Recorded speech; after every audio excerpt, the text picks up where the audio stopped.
Bonjour et bienvenue sur notre vidéo sur les mélanges et les techniques de séparation. Alors, on pose la question suivante. Comment séparer les constituants des mélanges? Tout d'abord, il existe deux types de mélanges. À droite, on a le mélange homogène. On ne distingue pas les différents constituants à l'uni, comme le sirop et le thé. À droite, on a le mélange hétérogène, comme l'eau ou l'huile, c'est-à-dire on peut distinguer à l'uni les constituants des mélanges. Commençons tout d'abord par des mélanges hétérogènes, comme ici, le mélange liquide-solide, par exemple l'eau et la terre, et on a aussi le mélange liquide-liquide comme l'eau et l'huile.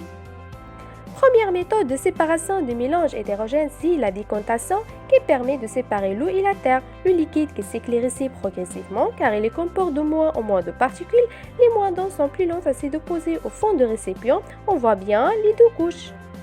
La deuxième méthode de séparation sera la filtration de notre mélange hétérogène. Nous allons obtenir un mélange homogène appelé le filtrage. Il suffit de faire passer notre mélange à travers un filtre pour récupérer la partie solide. Il existe des méthodes hétérogènes qui se composent par deux liquides non miscibles, comme l'huile et l'eau. Donc, pour séparer des liquides non miscibles, on utilise un ampoule à décanter. Le liquide le moins dense reste en surface et le liquide le plus dense se retrouve en bas. Un récipient placé sur le robinet permet de récupérer l'eau qui s'écoule en premier.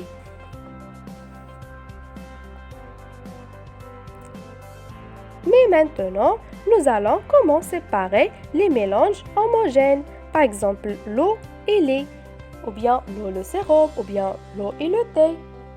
Donc il s'agit bien de la distillation. Donc le principe est simple, il permet de récupérer l'eau présente dans le mélange.